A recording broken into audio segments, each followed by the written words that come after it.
Selamat petang, salam sejahtera. Terima kasih karena bersama dengan saya di Nazilin Unity Channel. Baru beberapa jam, PAU 2023 melabuhkan tirainya telah mula keluar kata-kata yang agak menyedihkan dan mengejutkan kita.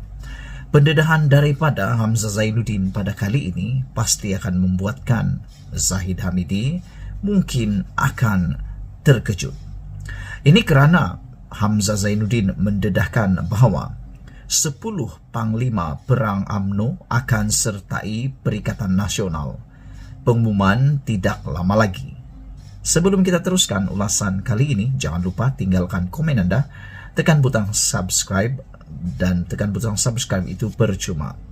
Saudara-saudara sekalian, Perikatan Nasional PN sedang membuat perancangan untuk membawa sekumpulan Panglima Perang UMNO, kata Setiausaha Agungnya Hamzah Zainuddin.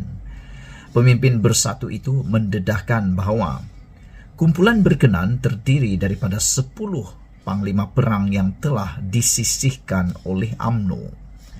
Bekas Menteri Dalam Negeri itu berkata ketika ini, barisan kepimpinan gabungan parti sedang memuktamadkan urusan itu. InsyaAllah kita tengah buat perancangan dan akan umumkan dalam waktu terdekat untuk kita sesuaikan dengan program yang sudah kita aturkan, katanya kepada media di lobi Parlimen hari ini tanpa mendedahkan identiti mereka. Sebelum ini, Ketua Penerangan Bersatu Razali Idris berkata 10 bekas pemimpin UMNO itu akan menyertai Perikatan Nasional sebelum pilihan raya akan datang bagi 6 negeri. Ada kira orang yang ada nama yang disisihkan oleh UMNO. Secara sukarela mereka sertai salah satu parti dalam Perikatan Nasional, sama ada PAS atau Bersatu, kata beliau. Pada Sabtu lalu, PAS mengumumkan bahawa bekas penyokong UMNO Anwar Musa telah diterima sebagai ahli parti itu. Setiausaha Agung PAS Taqiyuddin Hasan berkata, ramai lagi yang turut memohon menyertai parti-parti dalam Perikatan Nasional dan nama mereka akan diumumkan dari semasa ke semasa. Hamzah Zainuddin pada sidang akbar hari ini bagaimanapun enggan mengulas kemungkinan bekas Menteri Kesihatan Khairi Jamaluddin yang juga adalah bekas Ketua Pemuda UMNO menyertai Perikatan Nasional. Itu kamu kena tanya pengurusi Perikatan Nasional Muhyiddin Yassin, kata beliau.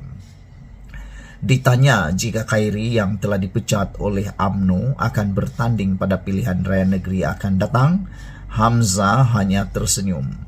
Pada Mei lalu, Muhyiddin mengesahkan bahawa Perikatan Nasional cuma memikat Khairi dan telah menawarkannya sebagai ahli dalam Majlis Pimpinan Tertinggi MPT Bersatu.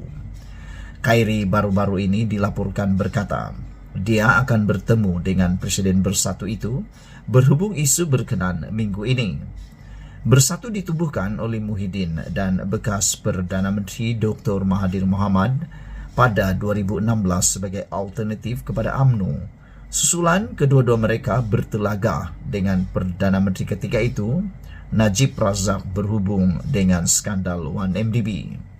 Parti itu juga adalah sebahagian daripada sekutu Pakatan Harapan, sehingga rampasan kuasa melalui langkah Sheraton yang turut menyaksikan Mahathir dan Muhyiddin berpisah arah. Namun setelah hampir menyaksikan kemusnahannya dan pada masa yang sama, prestasi cemerlang Perikatan Nasional pada pilihan raya umum lalu, Mahathir kini memutuskan untuk menyokong gabungan itu menentang kerajaan Perdana Menteri Anwar Ibrahim yang didakwanya tidak mewakili orang Melayu secara berkesan. Ikuti terus ulasan selepas ini. Selamat petang, salam sejahtera. Terima kasih kerana bersama dengan saya di Nazilin Unity Channel. Ini satu pengakuan dan pendedahan daripada Datuk Seri Anwar Ibrahim, Perdana Menteri kita Malaysia yang amat kita sanjungi. Apabila beliau mengatakan ini, kita berlenangan air mata, kita gembira, bahkan kita juga menjadi agak gembira. Anwar Ibrahim mengaku bahawa apabila ekonomi pulih, beliau pun akan ambil gaji balik. Anwar kata, bila ekonomi pulih, saya pun dapat ambil balik gaji, kata beliau. Sebelum ini kita ketahui bahwa Datuk Seri Anwar Ibrahim adalah Perdana Menteri yang telah pun mengatakan dengan janji bahawa tidak akan mengambil gaji beliau sehinggalah ekonomi pulih. Oleh sebab itulah kita menyanjung dan menganggap itu satu pengorbanan yang luar biasa yang dilakukan oleh Datuk Seri Anwar Ibrahim yang belum pernah dilakukan oleh sesiapa Perdana Menteri sebelum beliau. Perdana Menteri Anwar Ibrahim kekal dengan pendiriannya untuk tidak menerima gaji bagi jawatan itu sehingga ekonomi negara dapat dipulihkan semula. Bagi membolehkan dia menikmati gaji sebagai Perdana Menteri, Anwar berkata dia harus segera memulihkan ekonomi negara ketika ini. Ini satu jaminan, ini satu perkara yang membuatkan kita sebenarnya patut gembira dan patut percaya kepada Datuk Seri Anwar Ibrahim.